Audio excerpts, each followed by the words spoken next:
3 taon nang patay ang asawa. Pero nagdadalang tao ang asawa niya sa kanilang anak. Para sa DNA na pagsusuri, napilitan ang babae na hukayin ang kabaong ng asawa. Nang malaman ito, galit na galit ang 3 kapatid na babae ng asawa. Binugbog nila ang babae ng walang awa. Ala kasi nagdadalang tao siya. Gamit ang nakapreserbang semilya ng asawa noong nabubuhay pa ito. Kung matagumpay ang pagsusuri, ang 2 bilyong mana ng pamilya ay mapupunta lahat sa babae. Ngunit habang kumukuha ng DNA ang forensic, nadiskubre niyang ang ulo ng bangkay ay may matinding bali sa buto. Ang kakaibang bagay na ito'y nagdulot ng hinala sa forensic upang matuklasan ang sanhi ng kamatayan ni Jizang. Kapilitan niyang dinala ang bangkay sa forensic lab. Ngunit labis ang galit ng 3 kapatid na babae. Hindi lang sila tutol, gusto pa nilang agad sunugin ang bangkay. Parang may tinatago sila, hanggang sa ipakita ng tagayusig ang utos ng forensic exam. Saka lang tumigil sa kaguluhan ang 3. Matapos ang pagsusuri, natuklasan din ng forensic ang tunay na sanhi ng kamatayan ni Jizang.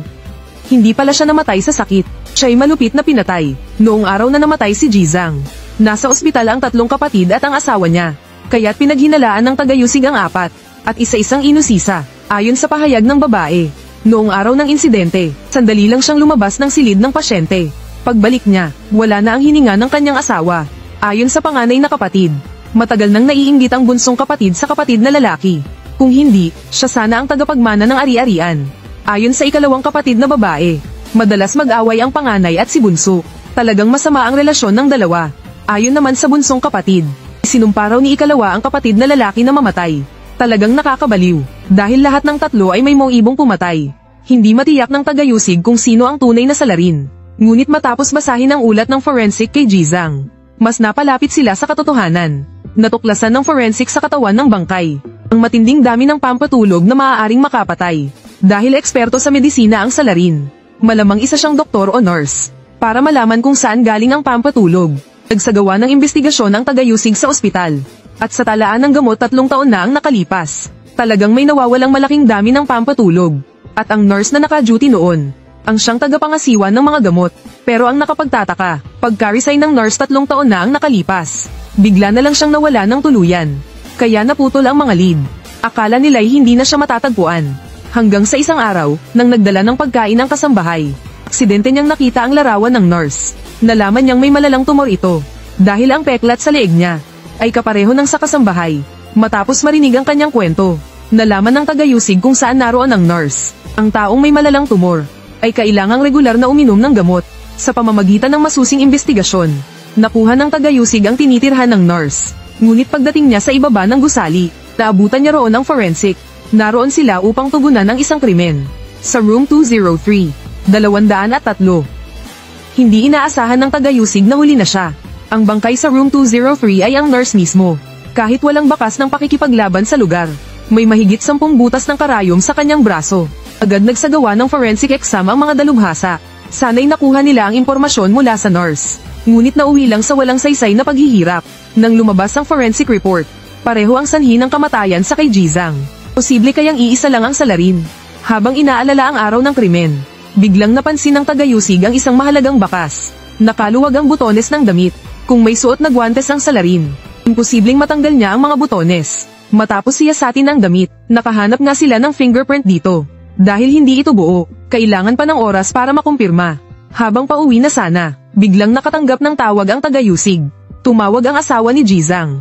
Narinig kong hinahanap mo ang nurse. May alam ako tungkol sa kanya. Dahil mahirap ipaliwanag sa telepono. Kinaumagahan, nakipagkita ang babae ng pribado sa tagayusig. Kasabay nito, lumabas din ang resulta ng fingerprint match. Ngunit ang pagkakakilanlan ng salarin ay labis na ikinagulat ng forensic. Ang taong iyon ay walang iba kundi ang asawa ni Jizang.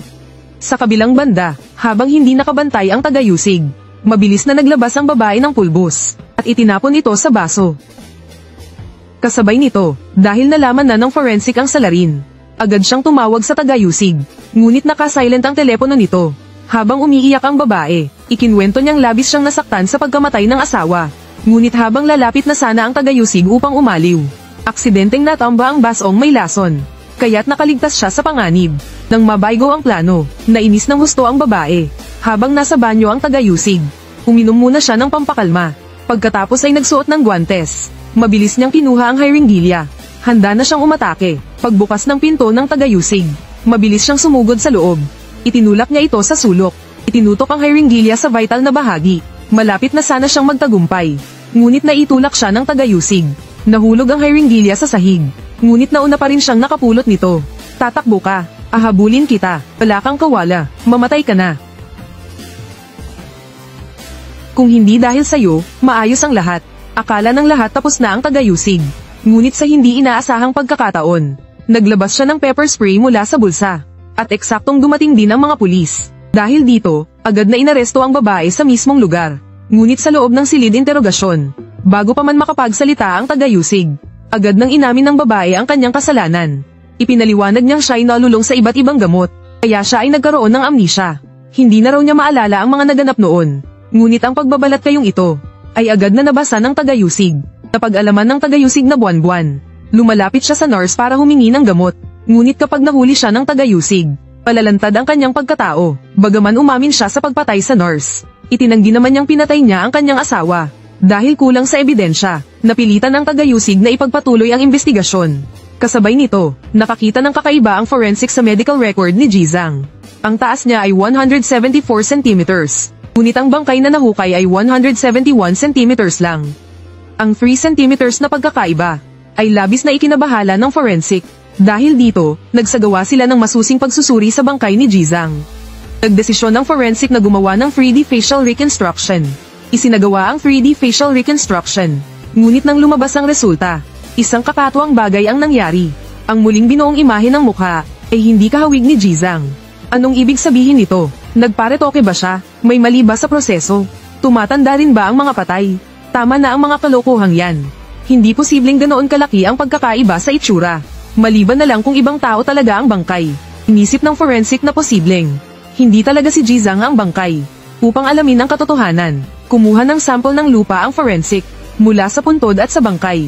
Matapos ang pagsusuri, lumabas na magkaibang klase ng lupa ang dalawa. Ibig sabihin, ang tunay na Jizang ay inilibing sa ibang lugar. Ipinapalagay na mula pa sa simula, may dalawang bangkay. Isa ang asawa mo, ang isa naman. Sino siya? Ngunit sa harap ng tanong ng tagayusig, ayaw pa ring sumagot ng babae.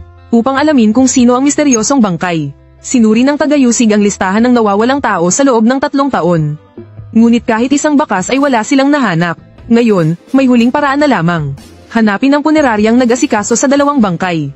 Bagaman ito'y parang paghahanap ng karayom sa dayami. Dahil sa walang sawang pagsisikap, sa wakas, natagpuan din nila ang punerarya. Ang puneraryang iyon ang may kasagutan. Sa wakas, natukoy ang totoong libingan ni Jizang. At ang pagkakakilanlan ng misteryosong bangkay ay si Jihan, sa pang-asawa ng babae. Matapos isagawa ang forensic exam, kumpirmadong ang bangkay ay kay Jizang. At ang sanhi ng kamatayan ay kapareho rin ng sa iba. Dahil dito, kinasuhan ng babae sa korte. Matapos ang DNA test sa 2 bangkay, nalaman na rin ng tagayusig kung sino ang ama ng bata. Ang anak mo ay hindi anak ni Jihan, kundi anak ni Jizang.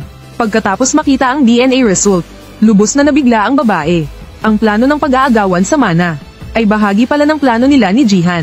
Ngunit nang mag-away sila tungkol sa hatian ng pera, nagkaroon ng alitan para makuha ang buong 20 bilyong mana. Nagpa siya ang babae na patayin si Jihan dahil maliit ang tsansa ng tagumpay sa IVF. Akala niya anak ni Jihan ang dinadala niya, kaya pinalitan niya ang 2 bangkay. Hindi niya inakalang ang bata ay anak pala ni Jizang. Dahil dito, naging kanya sana ang buong mana.